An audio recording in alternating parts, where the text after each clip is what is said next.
Hello, everybody. Welcome to my channel. My name is Margaret and you're on Booktube. That's my traditional opening, just so you know where you are, and you know you're in the right place, and you know what to expect. Today is not a Wednesday wrap-up. It's a book recommendation day. So, in case you are just getting into the groove for November readathons, November TBR planning, I'm dedicating today to let you know my favorites, my recommendations for Native American Heritage Month in November and or Indigathon or Skoden, if either of those are happening. So there haven't been any announcements yet, and I don't want to depend on our Native Booktuber friends to do all the legwork. But in case you are available and want to read in the subject, I've got favorites from previous years of readathons when they did all that work for us, recommending books, and now I can pass it on to you. So that is the exciting Wednesday I have planned for you. We've got fiction, nonfiction. What's the one in between? Poetry, because it is neither here nor there. So I did read 2 books, but I'm going to be saving those for next week. So I'm pretty much doing like every other Wednesday as a Wednesday wrap-up. I believe it's Wednesday already. It's been a busy week, everybody. So, yes, and just to remind people, in the US, it's Native American Heritage Month, but it's also a good time to read books about Indigenous history or by Indigenous authors from other places with Indigenous populations, such as Canada and Australia. So those may feature in some of the lists that I highlight or put in the description, and they may pique your interest as well. And just in case you don't know any Native Booktubers, I've got a few in the description to let you know who I've gotten my recommendations from in the past and who you might want to subscribe to. So Kim, a Native Lady Book Warrior, she's amazing. She's the one who started Skoden last year, and she is in Arizona and just like big heart, always enthusiastic, always transparent, and I love the content that she puts out. We've got Amy at A-Star Reads, who has been on the channel recently and lives in the Pacific Northwest, so a little closer to me, and is in the sciences in education. So she takes us in the forest for some of her booktube melding of worlds, which I love. And then also Melita, the Midnight Librarian, and she does wrap-ups pretty regularly, introducing me to genres that I'm not familiar with or necessarily read, but I'm interested in hearing her bring them into her own reading experience. And yeah, so those are like 3 that I just like to shout out today that you can support by clicking on their channels in the description. I've got a poll. In the chat, so in case anyone is here live, check it out. One of the things that usually comes up during a Native American Heritage Month celebration or talk or lecture or anything like that is a land acknowledgement. So usually you need to know whose land you're living on to do those. So I just thought, who knows whose land they're living on? Thought that'd be a fun poll. Shannon was here. She's doing a bunch of major deadlines, so won't be in the chat, but leaving it up for watch time, much appreciated. Rachel is here. RK Stumbling Bear. She made it to a live while it's live for once. Love it. Anita AF Stewart is here. Hello. Ooh, Eva's putting in, I think, the answer to the poll, which is Cahokia. Nice. She says it was once the largest Indigenous settlement in the U.S. Wow, she's got fun facts. Okay, the Manhattan of their era. Nice. And she's even got a fancy link for you guys. Thank you, Eva. That's sweet. So I know, and of course, varying pronunciation and spelling, but I live in Multnomah County because Multnomah is one of the tribes. We're right next to Clackamas County, which is another one of the tribes. Some of these were in bands that are part of other bigger named tribes like the Chinook, which we know because there's a salmon named after the Chinook. So like their names are hiding in plain sight, but it is good to acknowledge and learn more. So I will put those in the chat as well. Rachel has visited Cahokia. Wait, Rachel, Kansas, Missouri.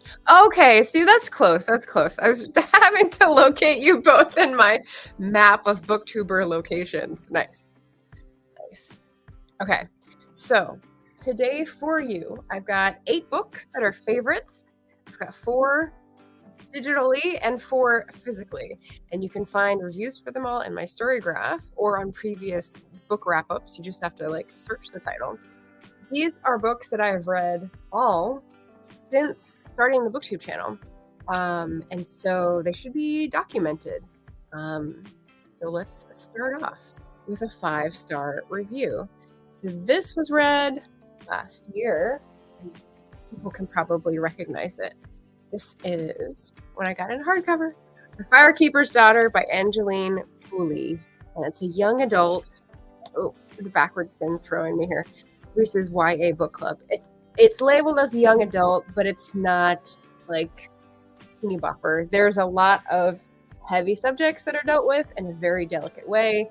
Some people have differing opinions on this and grade it a little more harshly.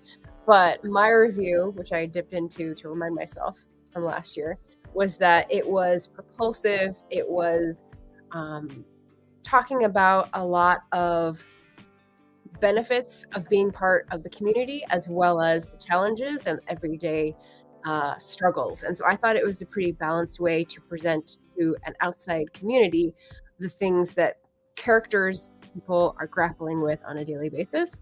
It takes place in Michigan, and it's a specific place that people know, but I've forgotten at the moment. But Michigan, and partly on a reservation, partly in an urban area. The main character is in it's either like early community college or late high school. Can't remember. There's like a transition vibe, and all these things are going down. So what I wrote about it was like I forgot my lunch sitting on the counter because I just kept reading. I couldn't put it down. So really well written. And I love the fact that Angeline Pooley is a Native person who is in the US government, and she does her job, but she's also got this like on the side cultural heritage powerhouse that's also working. So there is a sequel that has just come out. And so that may be on my TBR. We'll see. The TBR for November will be coming out on November 1. There's going to be some difficult decisions to make for sure. Let's see. The next one I've got is an overlay. We're going through fiction first for anyone who is like more on the fiction side. And this is actually outside my comfort zone. This is Moon of the Crusted Snow by Waubgeshig Rice. Canadian writer, very well celebrated recently for his Indigenous horror. So I read this and actually really enjoyed it, even though it's a horror. So I am usually uncomfortable with things that are about body horror or like revulsion, but things that are about suspense and like waiting terror or like mysterious unknown, also really scary, but like that works for me in a book. So that is what I would put this in, even though there are some themes that touch on the former. So this is a sort of dystopian version of a small community in a very cold place in Canada, and having an apocalyptic event happen to the world, and like how they deal with outsiders and how they take care of each other and their plan for like surviving this apocalyptic event when there's troublemakers both outside and inside, and like the community really has to work around both of those obstacles. So really well done, executed suspense for me. So I really like that one. Next is Beadworkers. So this is like the earliest one that I read. So it was the hardest to remember, but I read this maybe 3 years ago. The Beadworkers by Beth Piatote. It's a collection of short stories. It's a debut collection. She is part of a tribe that I think goes from California up to the Pacific Northwest. So this was recommended early, I think, by someone in my library system rather than on Booktube. And I haven't seen it very often. I've seen it a couple times, and I thought, "Ooh, I've read that one. It was so neat." So I had to go back and look at my review, and then I actually, read a little bit more inside to remind myself of the feeling. And here's what I would say about the feeling of these short stories. They are a bewildering array. So some of them are in languages I can't understand in pieces, and they are vastly different in tone and purpose, I would say. So the one I remembered the most was basically a character sitting on a bus and sort of thinking through things, and that's an urban native experience, or what they call urban Indian experience. And another one where it was actually someone showing someone else how to bead, which is a cultural practice. And it was just that person's encouraging voice. So like you go from reading words that you can't understand to being in the head of someone who knows that there's a bad event coming, to someone who's encouraging a youngster to learn how to do this craft. It's just like, I thought it was a very effective way of showing Native Americans are not a monolith. These are all different types of people experiencing either a tribal community or like being othered in, conventional American society. And I really appreciated that. So there were some that I could pick up and relate to, and there were some that I just had to sit with and go, okay, maybe I'll get more from this when I listen to people talk about their experiences more, which is educational. So really enjoyed this and recommend it to people. It's not that long. It's like bite-sized pieces, and living working author. So there you go. Number 3. And then I had a break here to remind you, if you're new and this is your first book recommendation video, welcome. Try to subscribe if this is kind of what you're digging, and like the stream, or you don't need to. It's fine. But the 2 announcements that I have that I didn't want to forget were I have pre-orders open for my box set. I'm a historical fiction writer, and the box set is a trilogy about immigrants from Scotland coming to Canada, Nova Scotia in the early 19th century.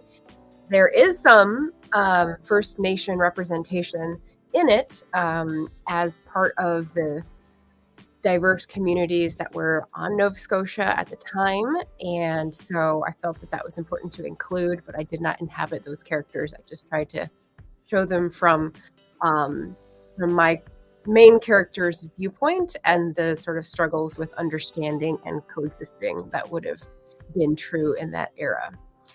So that's my trilogy, Remnants, that will be coming out on November 7th. And the ebook box set, special edition for this year, is on sale if you're taking the pre-order. So you get 33% off. The other announcement was, I already did. November 1st is the TBR. Okay. All right, good. Now we've got the poetry. So this is an overlay. So speaking of bewildering array, Post-Colonial Love Poem is a collection of poetry and somewhat spoken word essay feeling pieces from Natalie Diaz. It won the Pulitzer Prize, as you can see from the visual. And this is another case of, I listened to this one from Libro.fm, and it went by too fast. I was not putting it on faster than 1.0 speed, but it went by too fast. So I definitely have to listen to this one again. There are some things about I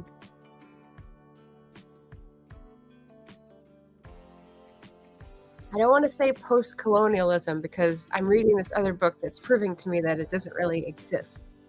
let's say the legacy of colonialism and how that affects the person who's a narrator, who's a poet. But there's also really personal things. There's probably like trigger warnings for gendered violence and domestic violence in this. A lot of traumatic things that I feel are being processed through this, but in a transformational sort of way. So this would be a good one if you like poetry and if you're okay with those content warnings and you're able to like slowly digest things in bite-sized pieces as your method. So recommend Natalie Diaz. Then we've got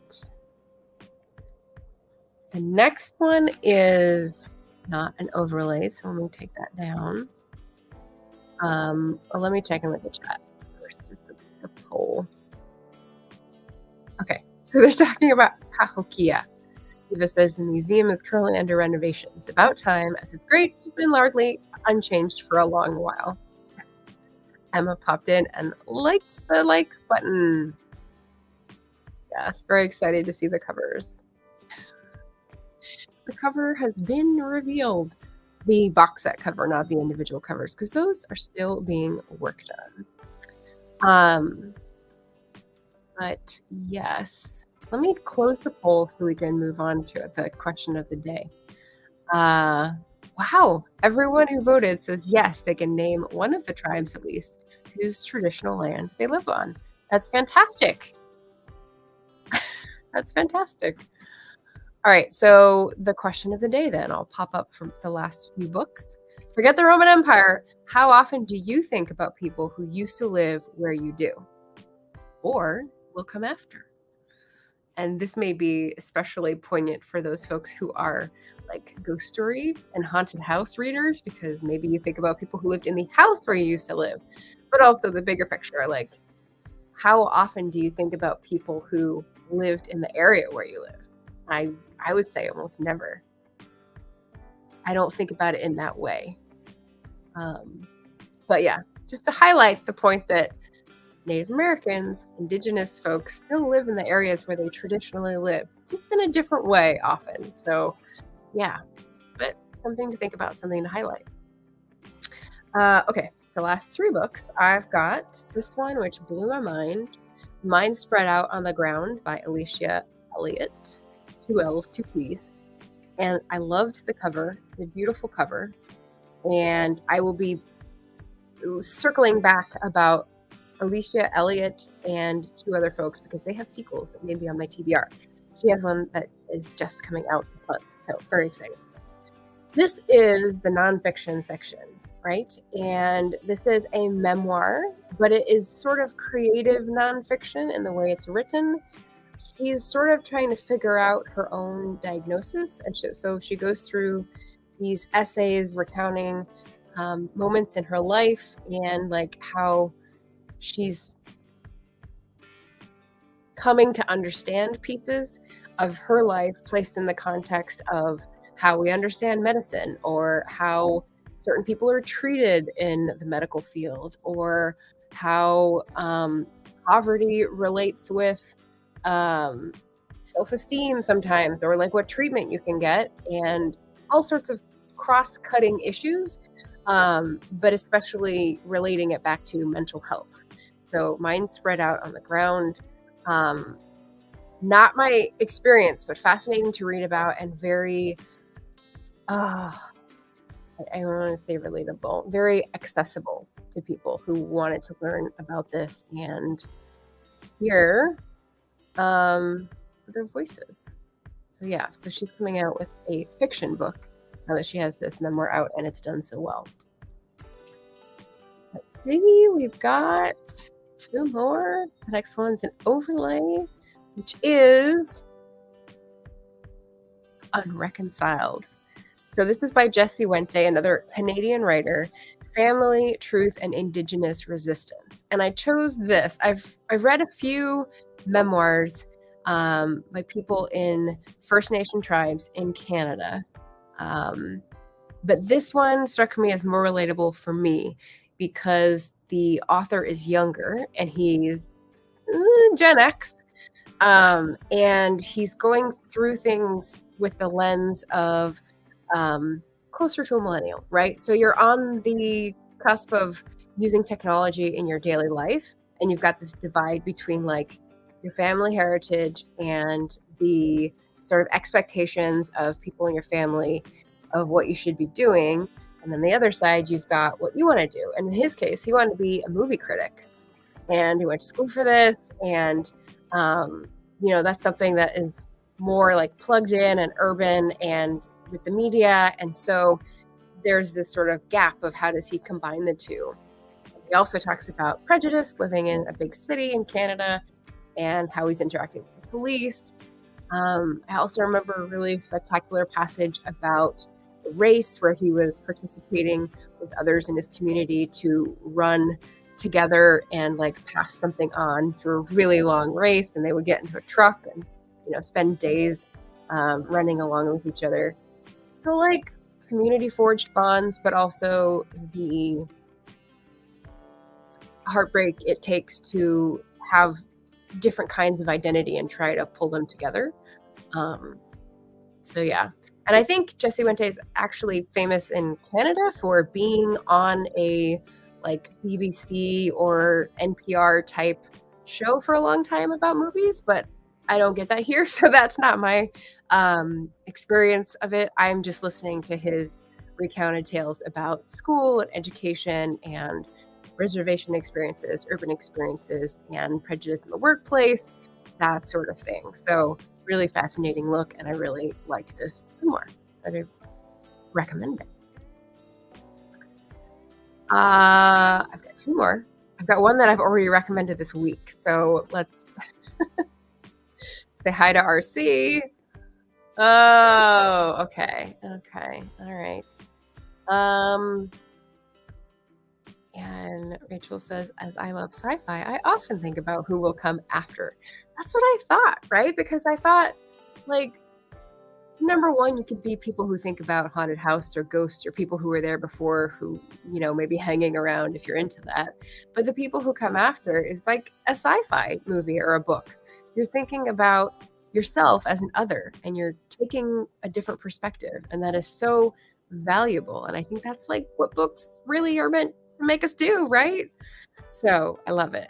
I love this answer, Rachel. She says, our county historical society is making a fuss about preserving heritage until someone pointed out that the heritage they were wanting preserved had only been around 15 years. 150. Sorry, I was reading it incorrectly. 150 years, right? Yeah. I mean, here's me growing up in a 100-year-old house thinking like it's the oldest thing in the town, and then going, oh, no, there was land here before that. The town is just young.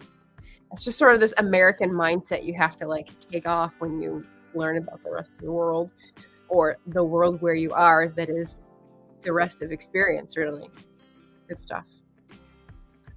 That's two. I've got Oak Flat, which I talked about in my Nonfiction November and Historathon recommendations video on Sunday. This is by Lauren Redness. I think I didn't have the graphic to hand, but now I do. Fight for Sacred Land in the American West. Or maybe I did. Maybe it's the other one I didn't have. And we talked a little bit about this. It is one of those novels that is eclectic in its analysis, and so it presents many different facets of the same issue to give you a really holistic view. And I was trying to come up with a word for that type of book, because eclectic makes you think of different types of books, but this is different types of commentary and storytelling in one book, which is like my jam. So Oak Flat is about a place in Arizona where the Apache tribe has this sacred mountain, and all the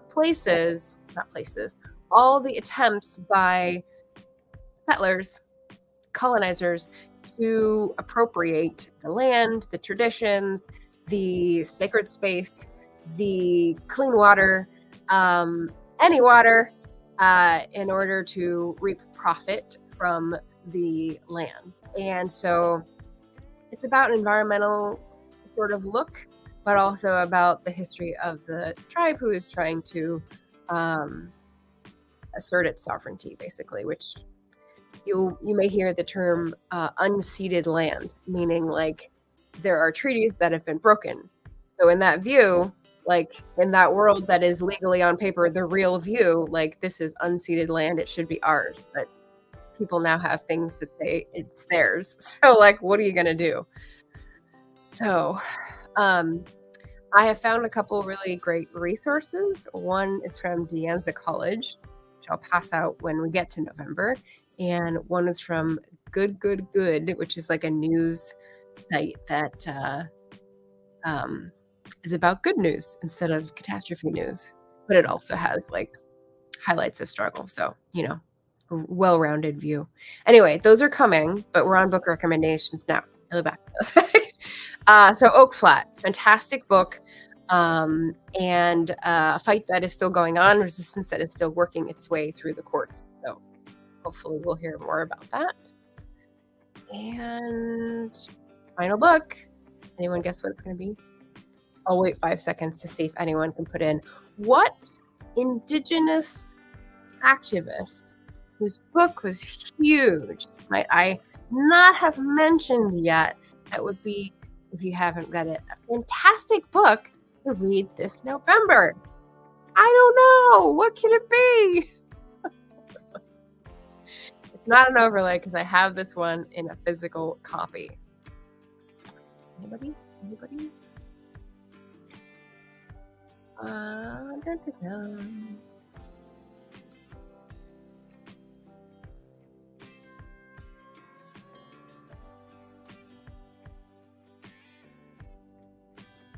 It's got one of these. It's got one of these like many page flips, page flaps, page tags, whatever you want to call them. Yay! Rachel got it. So this is Braiding Sweetgrass. It's another 5-star read by Dr. Robin Wall Kimmerer. And if you're a long-time watcher of the channel, you may have caught when someone else talked about this book and they said she was a moss scientist. I bristled. I was like, she's a little bit more than that. But Braiding Sweetgrass is a really good bridger of worlds, right? So if you're someone who's looking for an accessible book about biology, about ecology, about environmental stewardship, and also about ways of knowing. And if that doesn't make sense, let me explain it a little. We maybe trust numbers more than other things because numbers feel like cold, hard facts. So when we see statistics, and when I say we, I mean we. Like I know this is an unconscious bias in my Western brain. Conscious now, I guess. When I see numbers, I think, oh, that's likely to be true, depending on the source. Because it feels like, how can you just quote a number without any basis in reality? That seems off. It must be right. No. But the way of knowing can be different depending on how you grew up and how you learned about knowledge. Now, this is getting into a little bit of philosophical territory, which is not the ground I like to stand on because I don't know all the ins and outs of logic and philosophy and all that stuff. But I do know that you can look at an issue from different sides and come to different conclusions.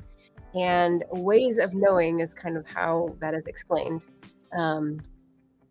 And for example, you can look at a plant growing in a swamp and see that it is not doing well, and to come to the conclusion that, oh, it's not growing more because people must be disturbing the earth and harvesting too much.